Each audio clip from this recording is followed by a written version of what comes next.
Бұл тақырып Zoom сервисін қолданудағы ең маңыздысы деп айтуға болады. Себебі трансляция және экранды демонстрация жасау және оларды видео сабақ ретінде сақтау қашықтықтан оқытудың ең басты амалдары болып саналады.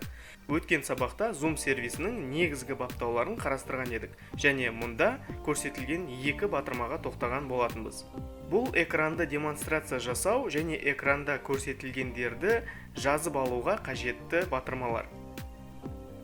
Бірінші батырманы басу арқылы сіз өз экраныңыздағы ақпараттарды басқаларға көрсете аласыз. Ол үшін демонстрация экрана батырмасын басыңыз. Сол кезде сізде мына терезе ашылады. Экранды демонстрациялау. Яғни сіз компьютеріңіздің экранында не көрсетсеңіз, оқушылар да сол нәрсені көре алады. Доска сообщений. Бұл бөлімді онлайн тақта ретінде қолдана аласыз. Сіз бұл онлайн тақтаға текст жаза аласыз, сыза аласыз, сурет сала аласыз, немесе тағы басқа амалдарды орындай аласыз. iPhone, iPad. Өзінің аты айтып тұрғандай, бұл бөлім iPhone телефоны немесе iPad планшетіне арналған функция. Және төртіншісі, сіздің компьютеріңізде ашық тұрған кез келген терезе. Мысалы, браузер, презентация, қандай да бір құжат немесе компьютерлік бағдарлама болуы мүмкін.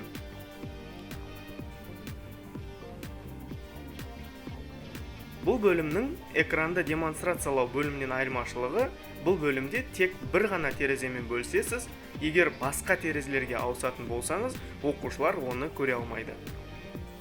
Сондай-ақ төменгі бөлімінде совместное использование звука компьютера бөлімі бар. Егер сіз осы жерге белгіше қойсаңыз, онда сіздің компьютеріңізде болып жатқан дыбыстар оқушыларға естілетін болады. Мысалы, егер сіз қандайда бір видеоны демонстрация жасасаңыз, бұл белгішені қоймағанша, оқушылар ол видеоның дауысын ести алмайды. Ал оптимизировать для полноэкранного просмотра бөліміне белгіше қойсаңыз, онда оқушылар видеороликті толық экранда көре алады. Өзіңізге қажет терезені таңдаған соң, совместное использование батырмасын басыңыз. Ал запись батырмасы сіздің сабағыңызды жазып алу үшін қажет болады. Егер ол батырманы бассаңыз, сізден жазылған видеоны қайда сақтау керектігін сұрайды. Видеоны сақтаудың екі түрі бар. Компьютеріңіздің өзіне сақтау, немесе облако, яғни сервистің өзіне сақтау. Біз сізге өз компьютеріңізде сақтауды кеңес береміз. Себебі сол арқылы видео сабақтың жазбасын басқа желілерде бөлісуге немесе өңдеуге болады.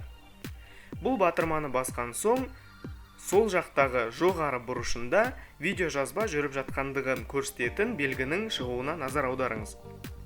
Сондай-ақ қажет емес жағдайда сіз жазбаны тоқтатып, немесе уақытша паузаға қоя аласыз. Сабақ аяқталғаннан соң остановить запись батырмасын, содан кейін завершить батырмасын басыңыз. Егер тек өзіңізге ғана шығып кету керек болса, онда выйти из конференции батырмасын таңдаңыз. Сол кезде оқушылар сабақта қалып, видеоконференцияны ары қарай жалғастыра алады. Ал завершить конференции для всех батырмасын бассаңыз, сервис барлық қатысушы үшін сеансты аяқтайды. Завершить конференцию для всех батырмасын басқан соң, видео жазба автоматты түрде сіздің компьютеріңізге сақтала бастайды. Ол жазбаны документы бөліміндегі Zoom папкасының ішінен табуға болады.